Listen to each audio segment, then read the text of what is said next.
What if the most spiritual thing you could do tonight is stop trying so hard and just sleep? Not give up, not lose faith, just rest. Because somewhere along the way, a lot of us started believing that staying awake and worrying meant we cared. That lying there running through every possible disaster was somehow the responsible thing to do.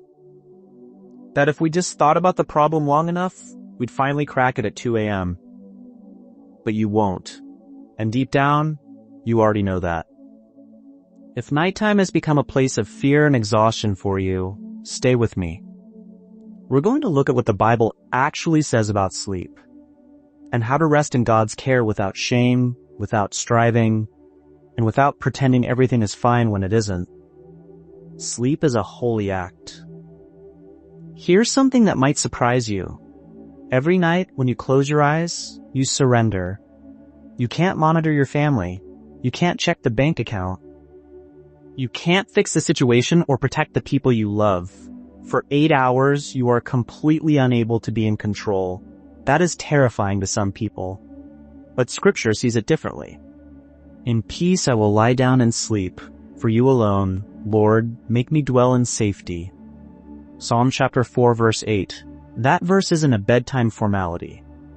It's a declaration. David is saying, I am going offline, and the world will be okay because you are still on.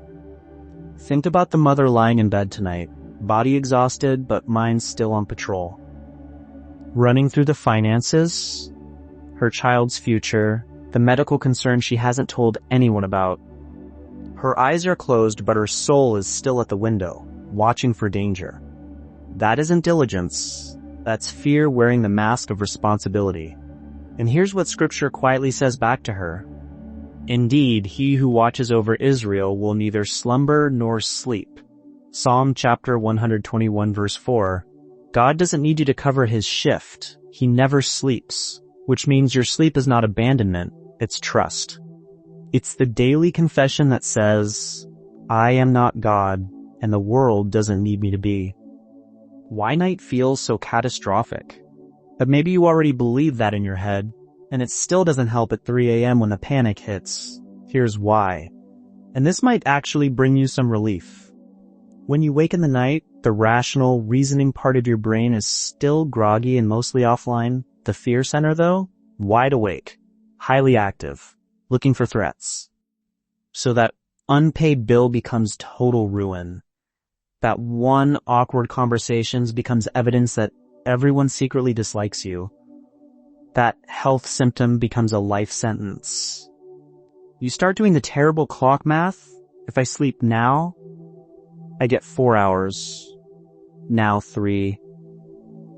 Now 2. The chest tightens.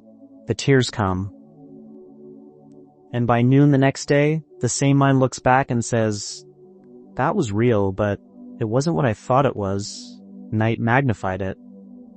When you lie down, you will not be afraid. When you lie down, your sleep will be sweet. Proverbs chapter 3, verse 24. That's not a promise that the problems disappear.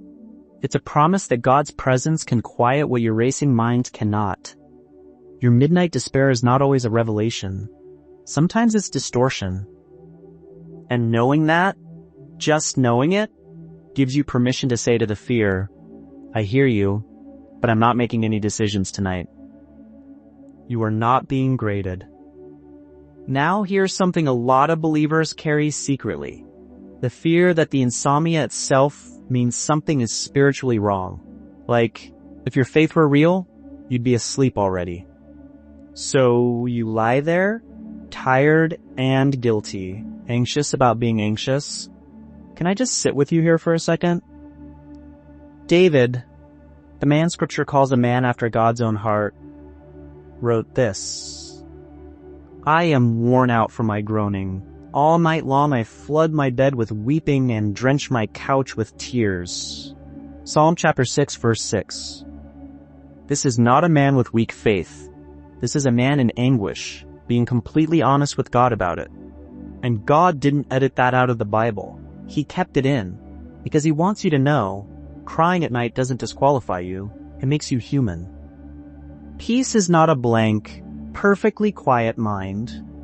Peace is the presence of a protector, even when the mind is loud. You can be deeply loved by God, watched over by God, and still have a noisy night. Those things are not in conflict.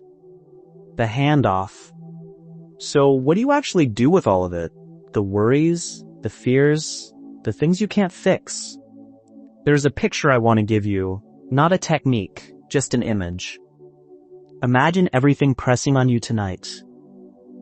The money concern, the relationship tension, the health thing, the thing you said that you can't unsay.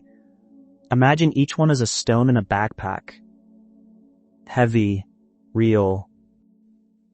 Now imagine setting that backpack at the foot of your bed and saying quietly, Jesus, this belongs to you until morning. My child is yours. That problem is yours. My body is yours. I'm not picking this back up tonight. In vain you rise early and stay up late, toiling for food to eat, for he grants sleep to those he loves.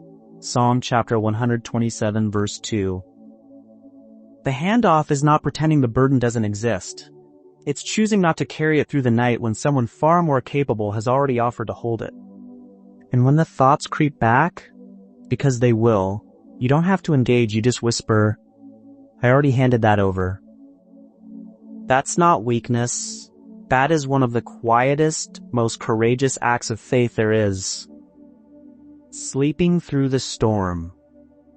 There's one more image I want to leave you with. In the book of Mark, chapter 4, the disciples are in a boat in a violent storm, waves breaking over the sides, everyone terrified. And Jesus is asleep, not barely hanging on, not bracing against the wind.